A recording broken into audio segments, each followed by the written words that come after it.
तुम्हें कितनी बार बताया है, मेरे तैयार होने से पहले मेरा नाश्ता तैयार हो जाना चाहिए। शादी के 25 सालों बाद भी मुझे क्यों बार बार एक ही बात बतानी पड़ती है? लता, तुम्हें क्या है? तुम तो आराम से घर पर रहोगी। मुझे काम पर जाना पड़ता है। तुम हो कि हमेशा बेवकूफ़ों जैसी हरकत करती हो।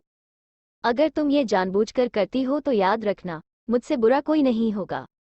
आज भी प्रशांत का पारा चढ़ा हुआ था। इन कटु शब्दों में अपना गुस्सा उतारते हुए, गीला तौलिया कुर्सी पर फेंकते हुए प्रशांत गुस्से से लता की तरफ देखने लगा। लता के लिए प्रशांत का ये बेवजह का गुस्सा कोई नई बात नहीं थी। वो महीने में 3-4 बार ऐसे ही लता पर बरस पड़ता था। पहले पहले लता उसका विरोध किया करती थी, लेकिन जब कई सालों तक प्रशांत में कोई बदलाव नहीं दिखा तो लता ने खुद को ही बदल दिया। अब प्रशांत के कुछ भी कहने से लता को कोई फर्क नहीं पड़ता था। प्रशांत की हर बात वो चुपचाप सिर नीचे झुकाए सुन लेते थी। शादी के पहले 5 साल तक लता ने पूरी कोशिश की थी कि प्रशांत को बदला जाए, लेकिन फालतू का गुस्सा करना और बाद में लता को भला बुरा कहना, यह मानो जैसे उसकी आदत बन गई थी।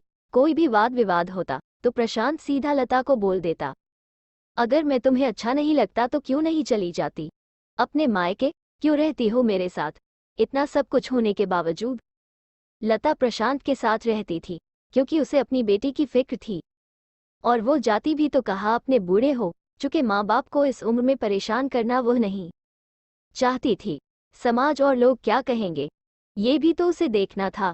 वो इतनी पढ़ी लिखी भी तो नहीं थी कि खुद जाकर कोई नौकरी कर सके और अपना और अपनी बेटी का पालन पोषण कर सके। लता को अब अपनी फिक्र नहीं थी। उसको फिक्र थी तो बस अपनी शादी लायक हो रही बेटी की। लता नहीं चाहती थी कि पति पत्नी के झगड़े की वजह से काव्या डिस्टर्ब हो।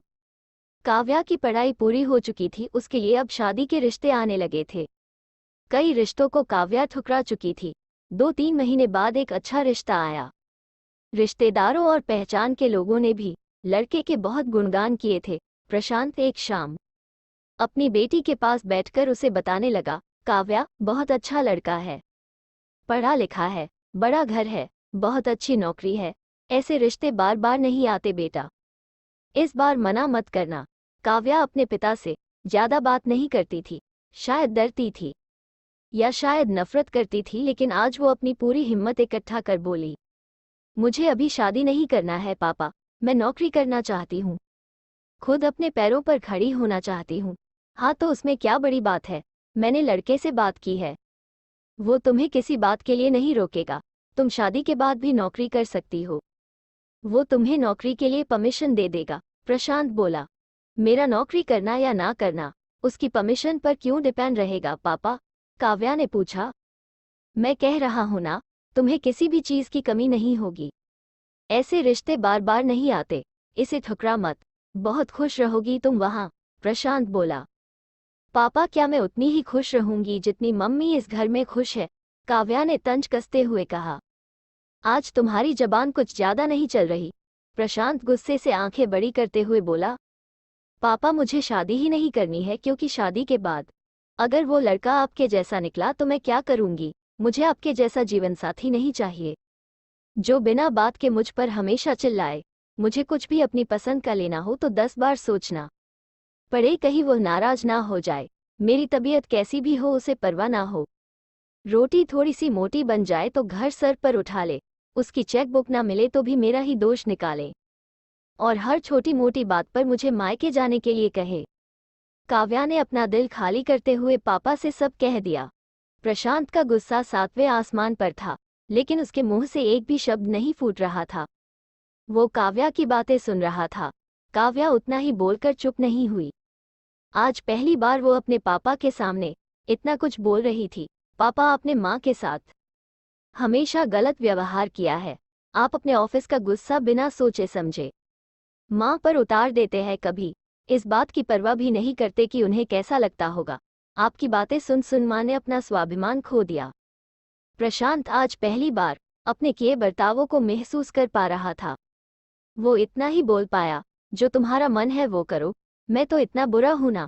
काव्या ने प्रशांत का हाथ पकड़ा और बोली, पापा मुझे सिर्फ एक सवाल का जवाब दे दो, क्या आप चाहेंगे कि मेरा पति आपके जैसा हो? अगर आपका जवाब हाँ है तो कर दीजिए मेरा रिश्ता आज ही, और ना है तो मुझे आत्मनिर्भर बनने दीजिए। प्रशांत कुछ भी ना बोल पाया और वहां से चुपचाप बाहर चला गया। आज उसे लता के सामने जाने में शर्म आ रही थी। चलते चलते उसकी आंखों से आंसू बह रहे थे। प्रशांत ने आज से अपने आप को बदलने का निश्चय किया। अगले दिन से लता ने अपने पति में काफी बदलाव देखा। वो सोचने लगी कि जो हिम्मत काव्या ने दिखाई है, वो हिम्मत अगर मैं पहले ही दिखा देती तो शायद आज परिस्थिति कुछ और होती। अब काव्या पढ़ लिख कर अच्छी नौकरी करने लगी थी और 3 साल बाद उसके लिए एक अच्छा रिश्ता आया। और उसकी विदाई पर प्रशांत बोला, बेटा तू हमेशा खुश रहेगी, क्योंकि तेरा पति तेरे बाप जैसा नहीं है।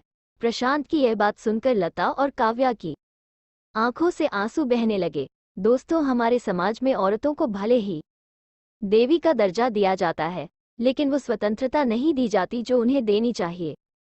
उन्हें बचपन से ही बताया जाता है कि वो पराया धन है। स्कूल से आने में देर हो जाए तो पिटाई मिलती है, मोबाइल पर बातें करते हुए दिख जाए या खिड़की से झांकते हुए दिख जाए तो शक किया जाता है। माँ बाप का घर तुम्हारा नहीं है, पति का घर ही तुम्हारा घर है। जीवन भर यह बातें बता बता कर उन्हें ससुराल भेज दिया जाता है और एक दिन किसी छोटे मोटे झगड़े में ससुराल वालों से उन्हें सुनना पड़ता है कि इस घर को छोड़ दो और मायके चली जाओ। अब आप ही बताओ दोस्तों, ऐसी स्त्रियों का सच्चा घर कौन सा? आखिरकार वो किस घर को अपना कहें? कमेंट करके जरूर बताओ।